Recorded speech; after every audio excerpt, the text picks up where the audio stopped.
বেশি হয় সে ডেভেলপিং।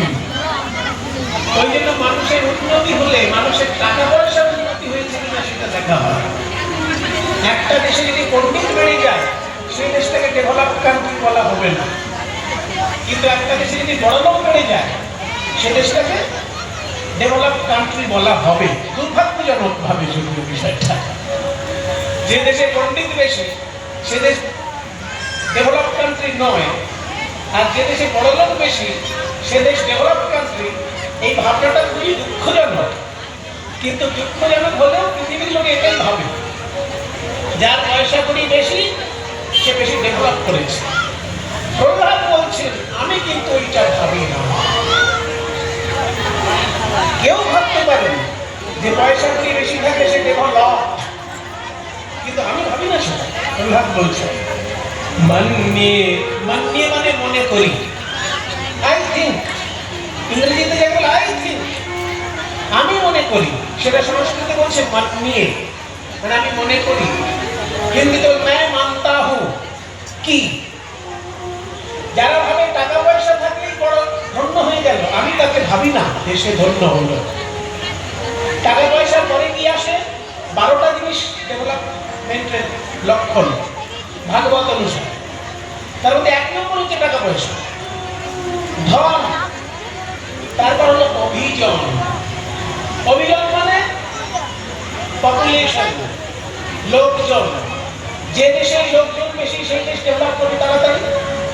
যেমন আমাদের দেশে প্রচুর লোক, জনসংখ্যা এখন চীনকেও ছাড়িয়ে গেছে ভারত। কয়েক বছর আগে পর্যন্ত আমরা জানতাম চীন হচ্ছে জনসংখ্যা 1, ভারত হচ্ছে 2, আর এখন ভারত 1 নম্বর জনসংখ্যায়। চীন পিছিয়ে পড়েছে আমাদের কাছে, এত লোকজন আমাদের দেশে।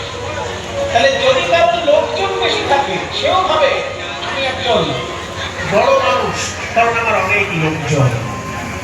মন্যে ধনাভিজন, তাহলে প্রথম হলো ধন, তারপর হলো অভিজন। অভিজন মানে লোকজন আর কি। তাহলে যার টাকা পয়সা আছে সেভাবে আমি বড় হয়েছি, আমার উন্নতি হয়েছে। যার লোকজন অনেক আছে সে ভাবছে আমি শ্রেষ্ঠ, আমার অনেক লোক আছে। যার বলে জনবল আমার আছে। নেতারা বলেন না জনতা জনার্দন, তাহলে জনবল যার আছে সেভাবে আমি শ্রেষ্ঠ। প্রহ্লাদ বলছে আমি তাকেও শ্রেষ্ঠ ভাবি না। মন্যে ধনাভিজন রূপ তপস্বতৌজন। রূপ, যার খুব সুন্দর রূপ আছে সেও ভাবতে পারে যে আমি শ্রেষ্ঠ।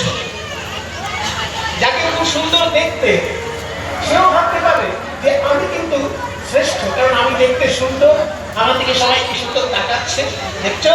এত লোকের দিকে তাকাচ্ছে না, আমার দিকে দেখছে। এই যে রূপ আছে বলে যে ভাবছে আমি শ্রেষ্ঠ, প্রহ্লাদ বলছেন আমি তাকেও মনে করি না শ্রেষ্ঠ বলে। বলে তাকে কাকে মনে করেন? 12 নম্বর আসুন তারপর বলছি। প্রথম হচ্ছে ধন, তারপর হচ্ছে জন, তারপর হচ্ছে রূপ। মন্যে ধনাভিজন রূপ তপ। চতুর্থ হচ্ছে তপ, মানে তপস্যা। যে কঠিন তপস্যা করতে পারে সেও নিজেকে শ্রেষ্ঠ বলে ভাবতে পারে। সত্যি তপস্যা কি সবাই পারে? তপস্যা সবাই ভালো লাগে না। তপস্যা কাকে বলে? ও মায়েরা, তপস্যা কাকে বলে গো? বলে তপস্যা কাকে বলে মা শারদা বলেছিল, জানো? তোমরা তো মায়েরা, তোমাদের মধ্যে যিনি পূজনীয়া সেই মা শারদা, রামকৃষ্ণদেবের স্ত্রী, তিনি বলেছেন যে তপস্যা কাকে বলে জানো? যে কাজ করতে কঠিন লাগে, অত্যন্ত পরিশ্রম হয়, কিন্তু করলে পরে মঙ্গল হয়, তাকে বলে তপস্যা। এবার আপনারা মিলিয়ে নিন জীবনে কোন কোন কাজ করেছেন যেগুলো করতে গিয়ে খুব পরিশ্রম হয়েছে, অত্যন্ত কঠিন মনে হয়েছে, কিন্তু কাজটি করার পর মঙ্গল হয়েছে। এইরকম কাজের মধ্যে কোনটা পড়ে? এরকম কাজের মধ্যে পড়াশোনা করে। পরীক্ষার আগে যখন রাত্রি থেকে লোকে পড়াশোনা করে, কত কঠিন কাজ, কিন্তু পাস করার পর যখন সুন্দর নাম্বারটা পায়, তারপর সেই ডিগ্রি দেখিয়ে যখন চাকরি পায়, তো সারা জীবন চলে যায় তার ওই ডিগ্রি তাহলে রাত্রে তিনি পড়াশোনা করে যখন পরীক্ষা দেয় সেই যে কঠিন পরিশ্রম, যেসব মিলিটারিরা দেশের জন্য যুদ্ধ করেন তারা যখন কসরত করেন কত পরিশ্রম। এই যে খোল বাদক যখন খোল বাজায় আসলে তার আগে তাকে কত কি শিখতে হয়েছে, কত পরিশ্রম করে এইসব বাজনাগুলো তাকে তুলতে হয়েছে, তবে তো আপনি সে আসলে বাজাচ্ছে। তাহলে যে কাজ করলে কঠিন লাগে, পরিশ্রম হয়, কিন্তু করলে মঙ্গল হয়, তাকে বলে তপস্যা। সবাই বলে দিয়েছেন তপস্যা কাকে বলে, মা সারদা বলেছেন। যারা তপস্যা করে সিদ্ধি লাভ করেন তারা বলেন আমি শ্রেষ্ঠ মানুষ। এরা কেউ তপস্যা করেনি, সব ফালতু লোক। আমি অনেক তপস্যা করেছি, আমি শ্রেষ্ঠ লোক।